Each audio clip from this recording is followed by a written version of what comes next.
I find two common responses to the words politics and church. The first, the folks who say, well, there just shouldn't be politics in the church, or I just don't like politics in the church. I'm always careful there. Many times I have discovered that those are the folks who are best at manipulating the politics. And part of their manipulation is to put up a screen that makes us think this is not a political situation when in fact it is. They can be dangerous. The second group are those who simply say there are no politics in the church. It just doesn't exist here. And those folks are naive.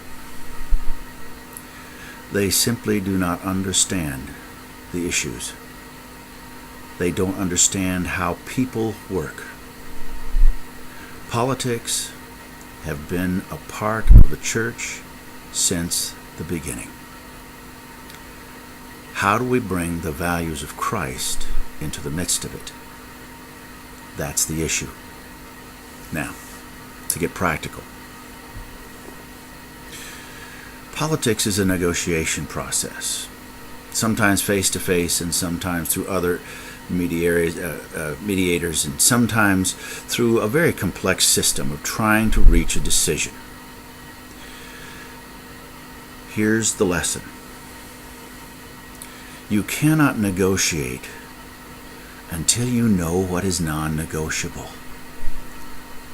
What is it that you hang on to that you could never let go of, period?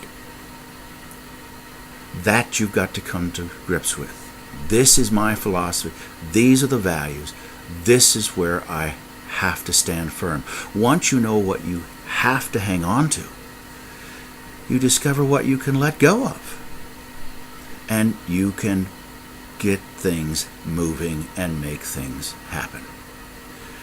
The challenge in doing this, to go back to Ronald Heifetz and his wonderful image, is that this kind of leadership takes place on a dance floor with multiple bands, all asking you to keep step with their tune. And so various groups are calling on you to get in step with them and to meet their need and to respond to their requests, and you're negotiating all of this.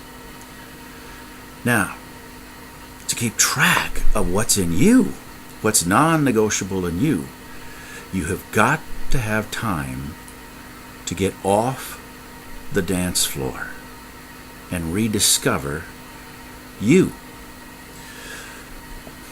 Heifetz, in his book, Leadership Without Easy Answers, has this quote: "Working amidst a cacophony of a multiple band dance floor, one needs a sanctuary to restore one's sense of purpose, put issues in perspective, and regain courage and heart. When serving," hear this is so good, "as the repository of many conflicting aspirations, a person can lose himself in the role by failing to distinguish his inner voice from the voices that clamor for attention from the outside. Partners can help greatly, as can a run, a quiet walk, or a prayer to break the spell cast by the frenzy on the floor. We need sanctuaries. To exercise leadership, one has to expect to get swept up in the music." I'm going to repeat that.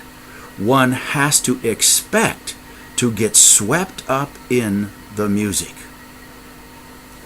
One has to plan for it and develop scheduled opportunities that anticipate the need to regain perspective. Just as leadership demands a strategy for mobilizing people, it also requires a strategy of deploying and restoring one's own spiritual resources. Now listen.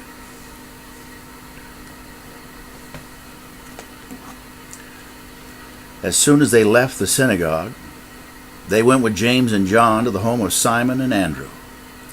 Simon's mother-in-law was in bed with a fever, and they told Jesus about her, and he went to her and took her hand and helped her up, and the fever left her. She began to wait on them, and that evening after sunset, the people brought to Jesus all the sick, the demon-possessed. The whole town gathered at the door.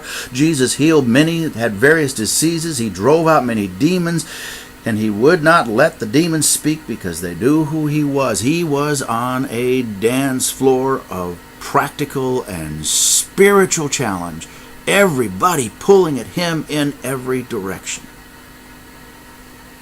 We need sanctuaries. Now listen to the next verse. Very early in the morning, while it was still dark, Jesus got up, left the house, and went off to a solitary place where he prayed. Wouldn't you like to be in on that prayer meeting? Oh Lord, teach me to pray like that. And he came back to what's non-negotiable. He came back to his identity. This is who I am, the Son of God. Listen what happens. Simon and his companions went to look for him. Of course. All those interests are coming after you. All those bands, they just play louder. And when they found him, they exclaimed, "Everyone is looking for you." Of course they are. Everybody wants something from you. Everybody wants you to take care of their need.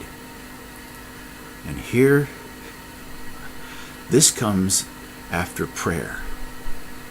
Jesus replied, "Let us go somewhere else to the nearby villages, so I can preach there also.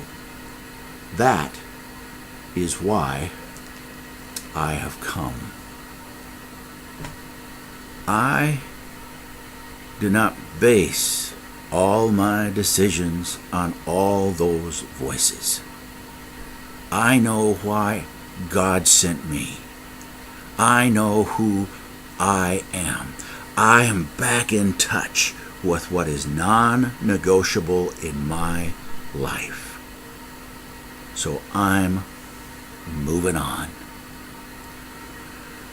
Oh Lord,